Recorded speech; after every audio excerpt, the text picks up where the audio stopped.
Another radio showed up today. Another handheld. This is the Wouxun KG-Q10H. This literally showed up today. I kind of stopped everything I was doing just to shoot this video because this thing is actually really wild. All right, so this is a 4-band handheld.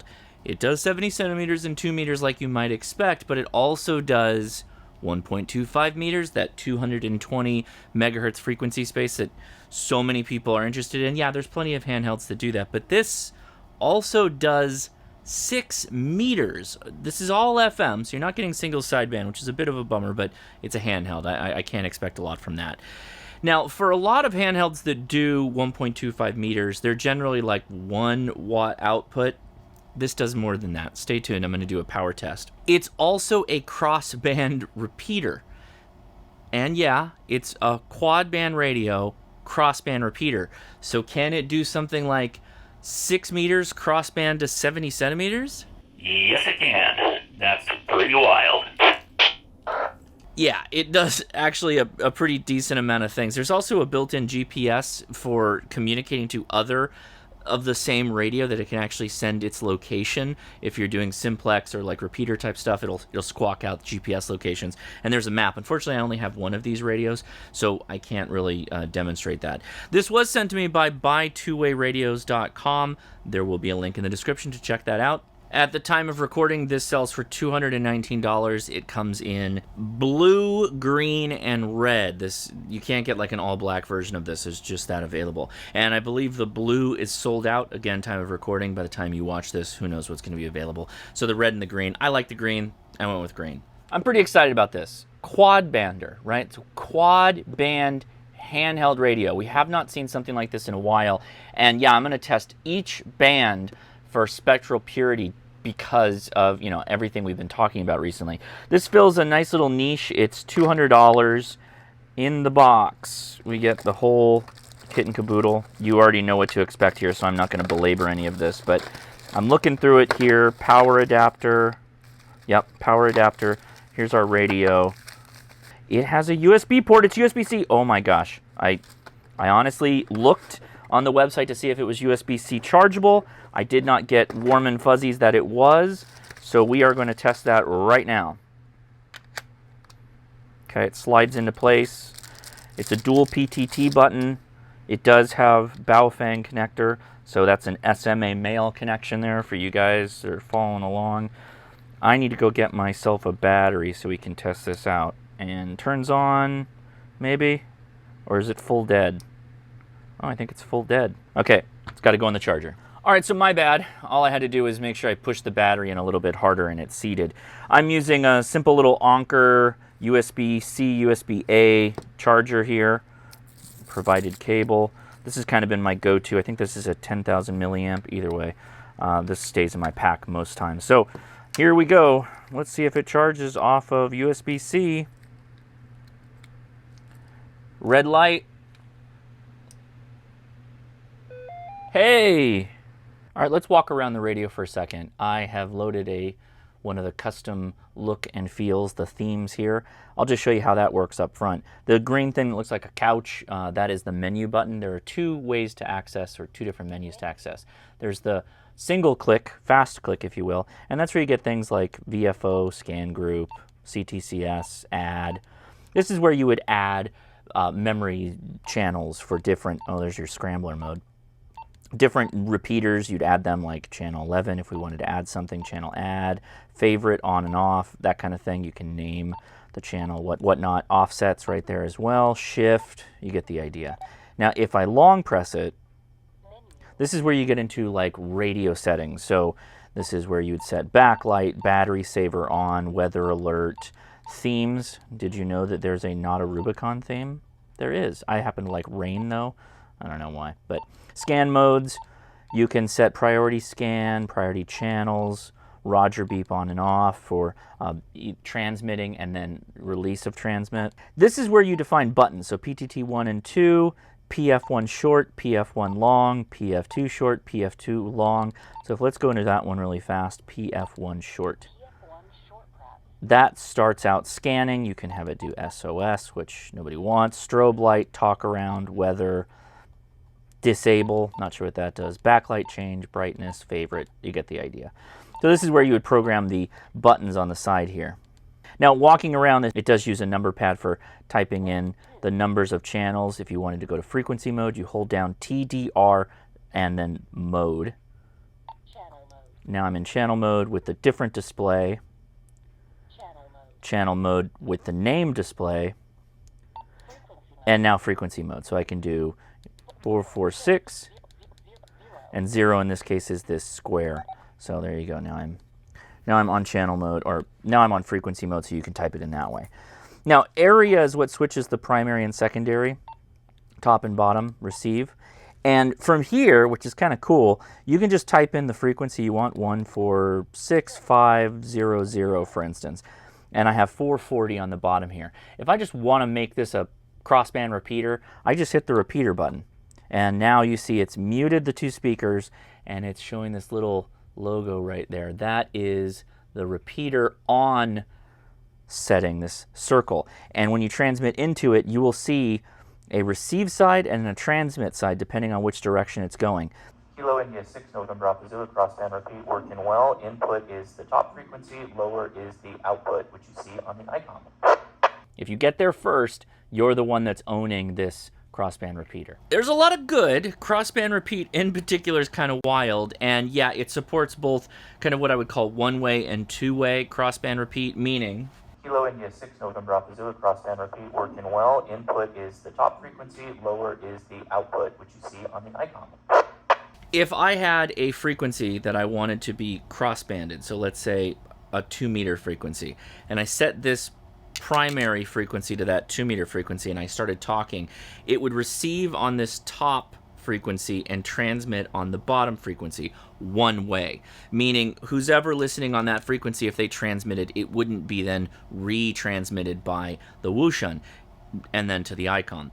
That's the first mode, one way I would call it. The other way is a full cross in the sense that it will transmit and receive on 2 meters, transmit in and out, and also receive on the other band, so 70 centimeters, for example. So that other station you're listening to, it would technically retransmit what they're sending. That means this guy's running like a hot full duty cycle. So if you run it in two-way crossband, you're putting a lot of strain on the radio. Hypothetically, where would you use this? Put this at the top of a hill or something like that, and then you at the bottom of the hill and your buddy on the other side of the hill would be able to transmit and communicate via this guy. This is all hypothetical. This is just an example that I would be using. Generally, you want to use one-way crossband because two-way is, like I said, going to put a pretty big drain on it. A lot of good stuff here, but it's not all roses. There are some issues, and as you might be expecting, there's some things we have to talk about regarding spurious emissions. Some of the bands are not up to FCC spec. They are somewhat filtered. Some of them are just fine, but you're going to have to wait and see a little bit further along in the video for that. For those that are interested in that kind of thing, it is IP67 or 67 rated, which means it is protected from dust and water. It is not really submersible, but it does handle the outdoors, if you will. Knowing that it's a Wouxun generally makes really good radios. I've given them a nod multiple times, both for their amateur radio offerings and their GMRS offerings. This one's special, though, because, again, it's quad band. Important note for the unboxing, there are two antennas with this radio. There is one for 2 meter and 70 centimeters and one for 6 meters and 1.25 meters. So make sure you're using the right antenna. In fact, I think I've got that backwards. Yeah, this is the 6 meter antenna. There is actually a link distance here, so do keep that in mind. Did I have that right? I do. Make sure you're using the right antenna. Looking around the radio, it does have the USB port. I'm expecting a Kenwood connector here under these two screws, which I'm going to test for programming. Dual PTTs, meaning it will PT the top or bottom, and depending on what you have selected with area, it's going to change which one the PTT goes, and it's not exactly intuitive. So I would expect the big one here would be the top button, but that makes the bottom go. So you take that one, that goes to top. If I switch them, so then you go, okay, now the top one transmits? No, now the top one's to the top and the bottom one's to the bottom. I don't fully understand that, but also it doesn't really matter. Just probably leave it on the bottom one, and then you can just switch between them depending on what you're scanning. Two buttons on the side, programmable. We'll do scanning here. Scanning is kind of what you'd expect, a little on the slow side. Scan stop. Weather mode. There's your weather channels, which we can slide up, maybe. Let's do area to switch. 737, broadcasting on a frequency of 162.5. Pretty loudspeaker. So at about 50%, Here is the latest weather synopsis. pretty nice roomy sound. Normal temperatures are expected through the weekend with nights. So it takes it out of radio, whichever mode the radio's in, to weather mode. And highway 14. But I will tell you right here on the side of the box, this does run 50 through 54 megahertz, that's 6 meters, 222 through 225 for 1.25 meters, 144 to 148, 2 meters, and 420, nice, through 450 megahertz, 70 centimeters. It will receive wideband-ish, meaning I was able to put this into straight up like 900 megahertz, and it wouldn't transmit, but it was receiving, at least I think so. This has an FM radio built into it for broadcast FM, and yep, it does airband too. It has airband frequencies, and it'll run AM on receive only. The data connector, or the microphone and speaker jack, works as a data port as well for programming the radio. It is the same connector, the Baofeng connector or the Kenwood connector. I did try my MeerKit programming cable on this, and unfortunately you do need to use the Wouxun programming cable. Looks a little bit like this. Good news on that Wouxun cable, though, it basically functions like the FTDI cable. You don't need a driver to run it. Just plug it into pretty much any Windows computer and it'll work. For you Linux and Mac users, you will also have like no issues with this. Now, downside of this is this radio is so new that it's not on Chirp yet. And I know in my last video I said I don't really review radios unless they're on Chirp, particularly the cheap ones. But this is quirky and interesting enough that I needed to just talk about it and make this video. Good news to go along with this, Chirp they do have an active task open right now to integrate this, and they are being sent some radios from Buy Two-Way Radios to get that. A note on the programming software. Wouxun has a CPS software, programming software specifically for this radio. There are some features here that you may need to open that programming software. There are some buttons and whatnot that are going to be likely only programmable for that GPS feature and some other things only through the Wouxun software. So even when Chirp opens its doors to this radio, it might not have all of the settings. So you're likely still going to need to crack open that Wouxun programming tool, which it's fine. The only thing that it's clunky for is loading repeaters. You're still going to want that integration of repeater book and whatever else you use that Chirp offers. So do keep that in mind. All right, here's a fun one for you. So we're at 5150. There we go. Just under 4 watts of power on 6 meters. Hey, that's pretty cool. I kind of didn't expect that. I thought it'd be a little bit lower than that. Let's check the other bands. And on 2 meters, we've got just under 4 watts output. This battery seems to be charged in full, so somewhere around there and 5. This is an MFJ meter. Calibration is a question on all this stuff, so keep that in mind. All right, different power meter, same kind of test. 4 watts output on 2 meters. Let's flip this over. 70 centimeters. 5 watts output, great. And even though this is not rated for this, let's do 1.25 meters here. And a little under 4. It could be the meter's not really set up for it, but it's probably fine. So let's grab our tiny SA here. Come on, buddy. Time to go back to work here. And we will pull up the fundamental. Sorry, we'll pull up the first harmonic. Okay. Uh-oh. There's some on the receiver. Little bit of activity. All right, let's set this guy. And I hear you all. I went and I ordered a better attenuator. So I got a 25 dB attenuator on its way to me. Thanks everybody for the concern of my tiny SA. And that will help us out in the future as well. If you haven't already, go watch my video I did on service monitors, why you might want one. So there we go. Let's see. A little dirty. Much better than that talk box. But yeah, we still have a bit of a problem at exactly what we thought, 293 right there. Off of our fundamental frequency of 146.500, The third harmonic should be at 439.5 megahertz, which I have the receiver set to. And yeah, we've got negative 30 dB of attenuation that's happening within the radio, so not suppressing the harmonic there. Kilo India 6, November Alpha Zulu, test. All right, so here's our second test for 6 meters. Our fundamental frequency is 50.1500 megahertz. I have the tiny SA set up for the leftmost side to be 150 megahertz, and we're counting or measuring on harmonics, so we should see them populate on the top here when I transmit. And sure enough, so if I freeze the screen, that we have, I don't know what's going on exactly, because we're displaying 150 here. It's saying that we're transmitting on 50.253, and our second harmonic is 50.200. But our third harmonic lines up with what we would expect it to be, which is 100.2.3, and then the next one being 150.16. Now, so 2 and 3, so here's 3 right here, and here's 4. Those are in spec. So the question is, what's going on with 2 at 5200? So let me do and transmit. So I'm not seeing anything on 50.2. Let's go to 50.252.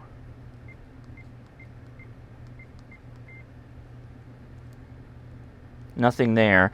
Let's go to the fundamental frequency, what we expect, 50.150. And sure enough, there it is. So we are seeing it there. So there may be some weirdness going on here, but we can say that what we expected to be the second and third harmonic at 100 and 150 are in spec. So good job. Now for the 1.25 meter band, we have to split the high side and the low side of this. So we're just going to go to the high side and go to the second harmonic, which is going to be 447.2. So let's just check that with an eyeball check by going to 0.02. And we're not seeing it. We got it on the fundamental here, but it tops out at 250. So we're going to have to move this over and go back, mode. We're going to go switch to high input. So that means we've got to change our lead as well. And the harmonic we're looking for is 447.02 megahertz. So we'll center that. We'll set that to the center. So 400.02 megahertz. And yeah, we see a similar result. So we're on 223.510. When I transmit, we're looking at the high side of this. So the larger spur here is the third harmonic at 670-ish megahertz. I have this pointed at what it's saying here, 1819. It's not picking it up. So I'm guessing that, well, yes, this is not compliant. It's just not putting that much power out on the 1.25 meter band. So that's probably why you're seeing a spur here, because literally it's connected via wire, but not much here, right? Right? Right. And then last but not least, on 70 centimeters, we're on 440 megahertz FIPTT. Yeah, we see another spur here. This is about 880 megahertz. Yeah, about somewhere in there. Actually, this is probably closer to 880. Regardless, so these are likely in compliance, these guys, because they are negative 50-ish dB down. So that's probably close, but it's definitely borderline. So 70 centimeters is okay. 50 megahertz or 6 meters is okay. And 2 meters and 220 megahertz or 1.25 meter band are not compliant. So brass tacks on this, boy, it's really tough here, because guys, let me again on my channel, I don't like to recommend radios that have spurious emissions problems. This is way better than the Talkbox radio and the Baofeng radios that I've seen. It's obviously passing on 6 meters and 70 centimeters. It has issues with 2 meter and 1.25 meters. There is some filtering, but not enough, at least through the second and third harmonic, which is what I can test with my tiny SA. There is some, Fudge factor here, I'm not using super high quality equipment. I don't have the right attenuator yet, which I'm getting, but I don't think that's going to change the values here. So buyer beware, but at the same time, there's a lot going on with this. It sounds really good on full volume, really loud. The weather stations sound really good to the point of almost distorting the speaker at the drive that it's getting out. It does weather alerts as well. You know, it's just adding more and more features to this that I would be like, yeah, this is pretty cool for $219. And that's that sweet spot, you know, that we talked about a lot on the channel, that having a $200 radio, that's where kind of things open up a lot. It's also super heterodyne. So that's the part that I don't fully understand. I appreciate super heterodynes on the receiver, but at the same time, if you're going through the process of making a super het receiver, it should likely have that filtering baked in for 2 meters and 1.25, etc. I'm hoping maybe I screwed up my testing here, but I don't feel like I did. Anyway, you guys be the judge. Tell me in your comments below. So, what's my verdict on the KG-Q10H? I really begrudgingly like it. So this goes to you, buyer beware. I'm giving you this information. I've done the testing to my capability.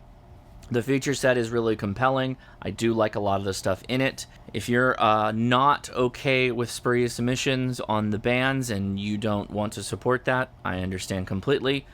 You know, more power to you. I would encourage more people to think the way you do, and myself too, but sometimes radios come along that you want to talk about. They're quirky, cool, and interesting, but, you know, that's something to just keep in mind. So again, thank you to buy2wayradios.com. Thank you, Danny, for sending this over to take a look at. It is truly cool. Cool radio. Again, you know, you're going to have to make that decision for yourself, dear viewer watching me on this video. I don't know what I'm going to do with this. Hey, 1.25. Hey, 6 meters and 70 centimeters. That's kind of an interesting crossband repeat, and that does just well, at least from my testing on spurious emissions. I will note this is FM only reminder, so for 6 meters, there are a couple repeaters in my area for 6 meters, and I could actually hit them when I was on my step IR.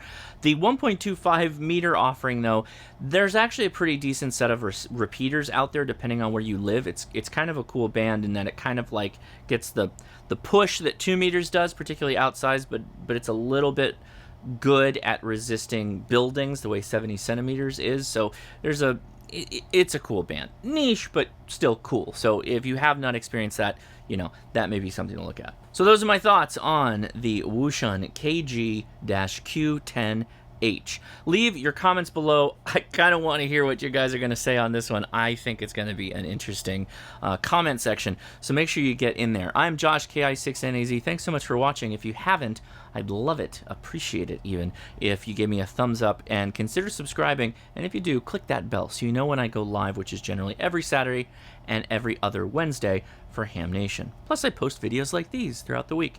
Thanks again for watching. I'll talk to you later. 73.